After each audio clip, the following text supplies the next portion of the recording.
Meanwhile, the chief maidens of Mother Uma in Kailasha were born on earth as mortals. Of them, Kamalini took birth in Kamalalaya in a Devadasi family, women dancers dedicated to the Lord's service. She was named Parava, who grew up to be a fair lady. As Sundara was constantly engaged in the services of the Lord, on a rare occasion, Parava was caught tight in his glance. Sundara's heart went for her, and so was hers fixed on him.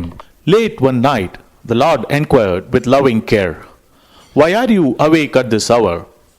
Looks like you have stopped eating. It is a long time since you have come to my shrine. Do not hesitate to open up to me. Won't you let me fulfill your heart's desire?" asked the Lord. Then the Lord, the indweller of everyone's heart, went forth to Parava's dwelling as Sundara's emissary. The Lord spoke to Parava and her mother, told them about Sundara's virtues, and fixed their marriage. The whole of Sripuram, that is Thiruvarur, participated in the wedding events, which resembled that of the Lords celebrated annually. After their marriage, the Lord questioned the nature of pleasures that Sundara relished, to which Sundara replied, "Can a spoon know the taste of the dish? Can the eye feast on its own beauty? You alone are the essence of all enjoyments, being their indweller. Being your form, everything seen and unseen derives its quality that is sought after.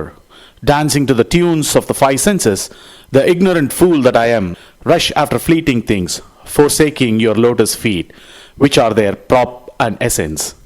Lord Tyagesa, satisfied with the mature eloquence, imparted to him the non-dual teaching. There lived in Thiruvarur an ardent devotee of the Lord by name Viranminda Nayanar. He was upset with Sundara for displaying pomp in front of the Lord and not saluting the devotees of Shiva seated at the Devasiriya Mandapam. The Lord asked Sundara to befriend Viranminda by singing, "I am ever the slave of devotees. Their service is alone my life's goal." Thus was born the famous Thiruttondar Togai, Thillaivar Andanar Tam Adiyarkum Adiyen. Viranminda was moved and swore eternal friendship to Sundara. Thillaivar Andanar Adiyarkum Adiyen Tirunilakandatu Uyavanarkadiyen Tirunilakandatu Uyavanarkadiyen இல்லையேயல்லாத இயற்பகைக்குங்கடியேன் இல்லையேயல்லாத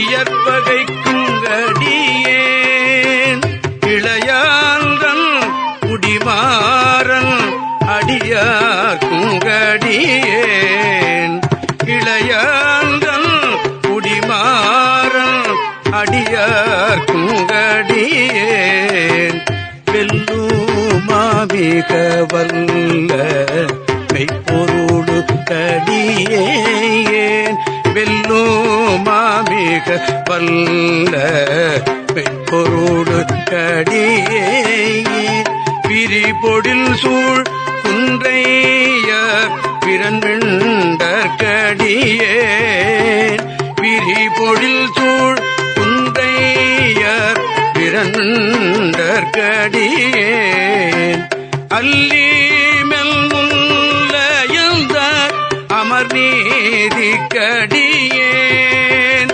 அல்லிமெல் முல்லையந்தார் அமர்நீதிக்கடியேன் Aarooran ஆரூரில் அம்மானு காடே ஆரூரன் ஆரூரில் அம்மானு காடே அம்மானு காடே அம்மானு காடே.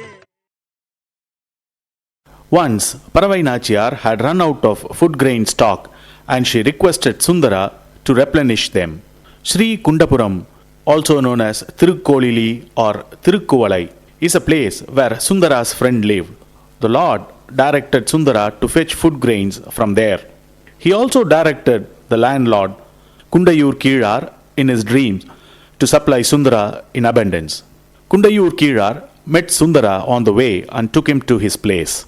He showed Sundara the rain of grace in form of food grains and asked him to accept the mountainous mound and take them away.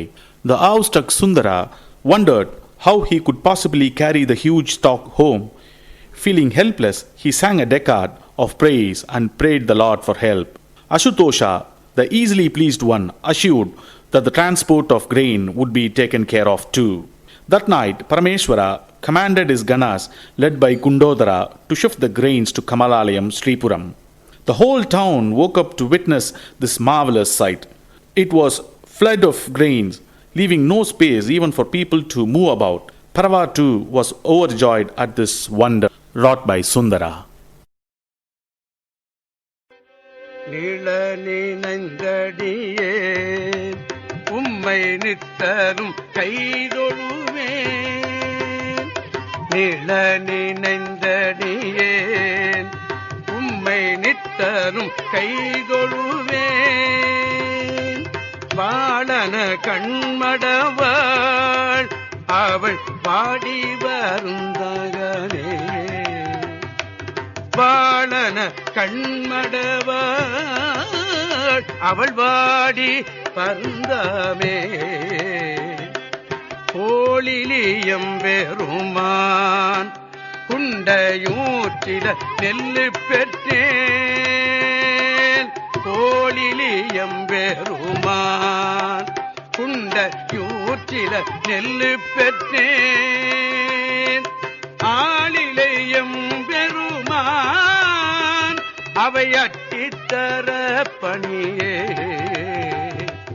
ஆளிலை எம்பெருமான் அவை அட்டித்தர பணியே அவை அட்டி தரப்பணியே அவை அட்டி தரப்பணியே.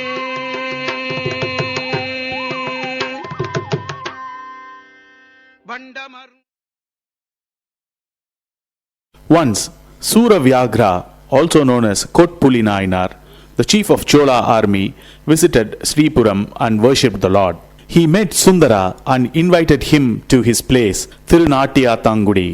When Sundara visited him, he introduced his two daughters, Simhangri and Vanavairi, to Sundara and offered them as his brides. Sundara said, I accept them as my own, but only as my daughters.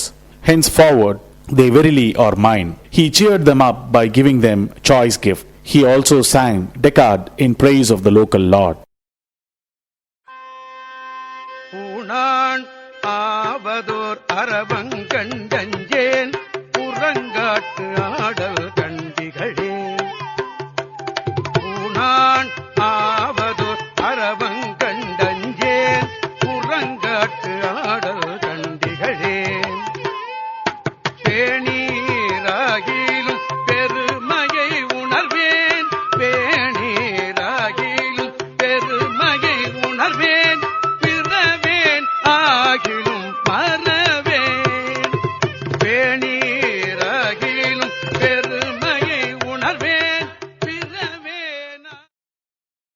Once, as the Falguna festival of Tyagaraja was drawing near, Paravai Nachiyar could not muster enough funds for the celebration. She referred the matter to Sundara, who was then camping at Sri Stutyapuram, that is Tiruppugalur.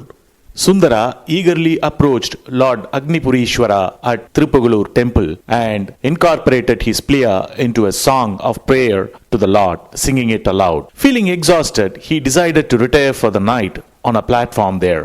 As he looked around, he found some bricks which he used for pillow. The next morning, he woke up fully refreshed and found the bricks that he used as pillows the previous night have all turned into gold. Overjoyed by this token of grace, Sundara repeatedly prostrated and praised the Lord's unfailing hand of protection. He collected the golden bricks and proceeded towards Sripuram, Kamalalayam. தம்மையே புகழ்ந்திச்சை basin சாரினும் தொண்டர் கருகிலார் தம்மையே புகழ்ந்திச்சை basin சார்பினும் தொண்டர் கருகிலார் பொய்மையாளரை பாடாதே பாடாதே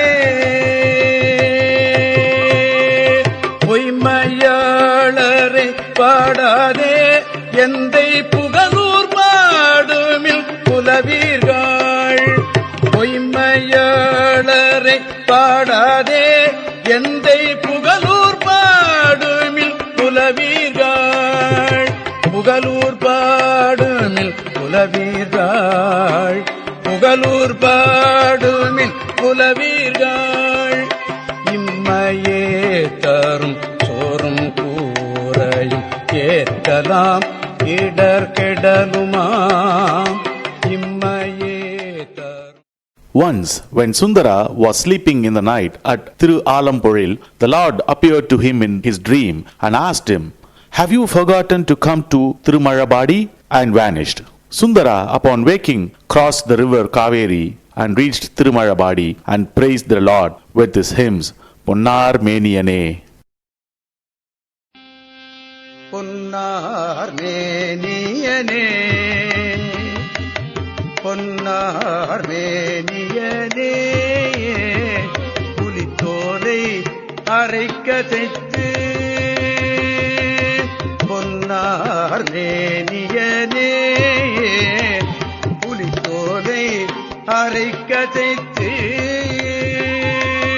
மின்னா செஞ்சடை மேல் மின்னா செஞ்சடை மேல் மிளிர் கொன்றை அணிந்தவனே பின்னார் செஞ்சடை மேல் மிளிர் கொன்றை அணிந்தவனே கொன்றை அணிந்தவனே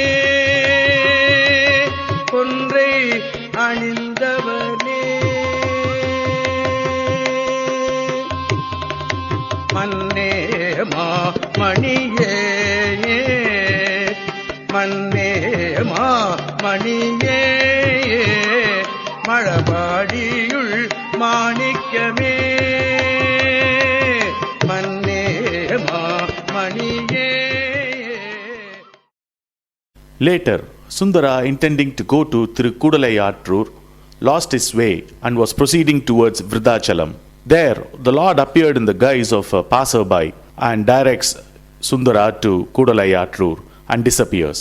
Sundara, realizing that the passerby was none other than the Lord, sings a decade of Devaram in praise of the Lord of Kudalayattur. From there, he proceeded towards Vridhachalam. At the temple, he pleaded the Lord for a monetary gift of 12,000 coins of gold, which the Lord gave him promptly. Ah, is there any limit to the Lord's bounteous grace? Wondered Sundara. Finding the gift too heavy to carry, he further requested the Lord to deliver the prize money at Kamalayam. He heard the Lord's voice in answer, "Cast the gold into the river Manimukta and retrieve it from the tank in Kamalayam temple." Marveling at this assurance, Sundara proceeded towards the river and hurled the gold bag into river Manimukta. Then he proceeded towards Kamalayam. நஞ்சிடை இன்று நாளையன்றும்மை நச்சுவர் நஞ்சிடை என்று நாளையன்றும்மை நச்சுவர் துஞ்சியிட்டார் பின்னே செய்வது என்னடிகள் சொல்லி துஞ்சியிட்டார் பின்னே செய்வது என்னடிகள் சொல்லீர் பஞ்சியிட புட்டில் கீருமோ பணியீர் அருள் பஞ்சியிட புட்டில் கீருமோ பணியீர் அருள் முஞ்சியிடைச் சங்கம் ஆர்க்கும் சீர்முது குன்றரே முஞ்சியிடைச் சங்கம் ஆர்க்கும் சீர்முது குன்றரே முது குன்றரே முது குன்றரே முது குன்றரே முது குன்றரே.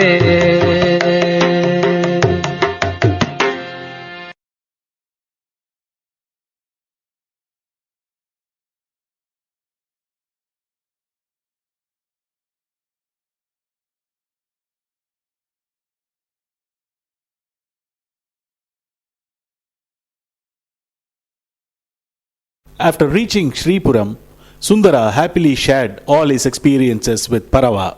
But his story of the Lord granting him gold and offering to transfer it to Kamalayam was met with disbelief. She reacted saying, "My dear, this is too fantastic to happen." But Sundara's repeated assurances pacified her for the moment, and they spent the night together with mixed emotions. Parava got ready to accompany Sundara to the Kamalayam shrine in anticipation of the miracle. Sundara dived into the tank and first searched for gold on the northeastern side. Finding no treasure, he extended his search to all over the tank. It was a scene of fun to Parava, and she mocked at him, clapping hands and laughing loud. She even consoled him, saying, "Isn't it foolish to expect your treasure here when you have thrown it in the river? All right, stop it and let's go home." Sundara, exhausted and frustrated, prayed to the Lord and sang a decade of heart-melting songs. Lo and behold, he felt a bag filled with gold coins in the tank. He retrieved it and the two returned home. Upon examination, it was found that some of the gold coins were not of standard purity. Not satisfied with this, he again appealed to the Lord in a song to set the quality of the gold right. Then, by the Lord's act of sport, his prayer was fulfilled. The devotee couple spent time in sweet service of the Lord.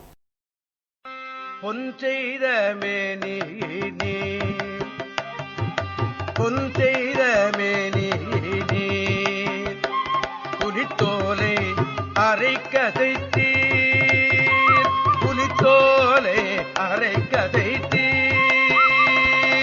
முன் செய்த மூவேயிலும்,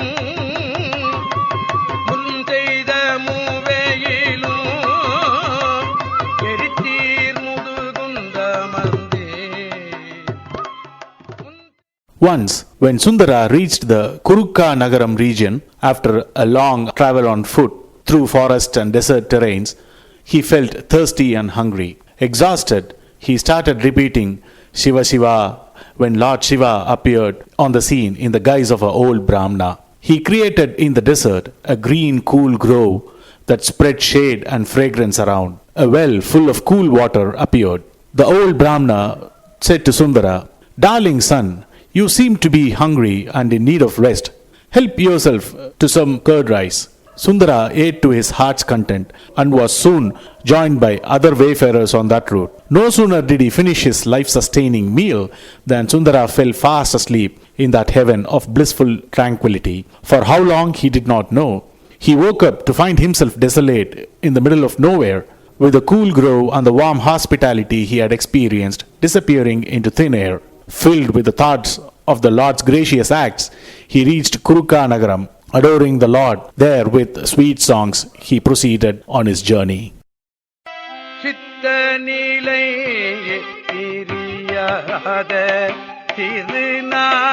திருநாவலூர் மன்னர், சித்தநிலை பிரியாத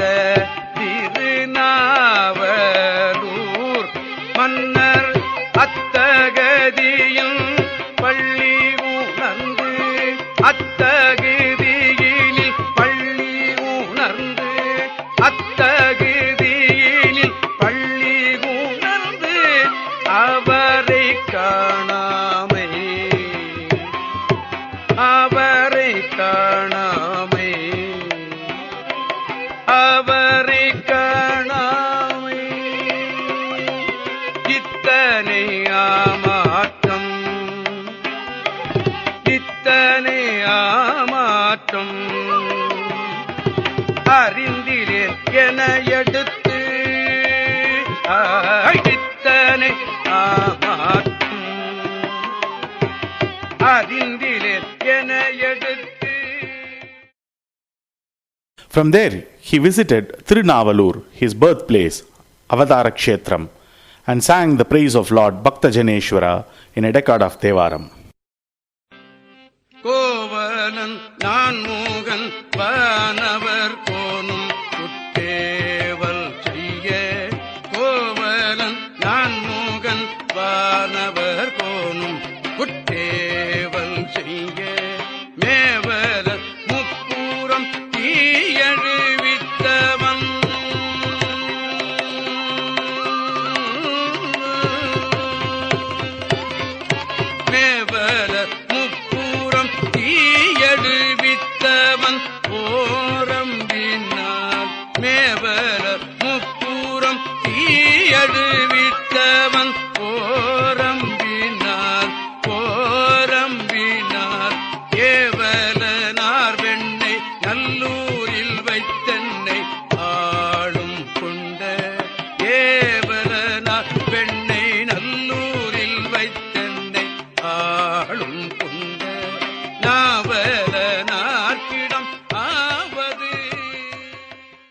Later, he visited Thiru Idayar. Here, he sang a decade of Devaram, in which he mentions the names of many shrines and said that one gets the benefit of visiting these shrines by visiting Thiru Idayar. முந்தையூர் மூது குன்றம் குரங்கனில் முட்டம் முந்தையூர் மூது குன்றம் குரங்கனில் முட்டம் சிந்தையூர் நன்று சென்றடைவான் திருவாரூர் சிந்தையூர் நன்று சென்றடைவான் திருவாரூர்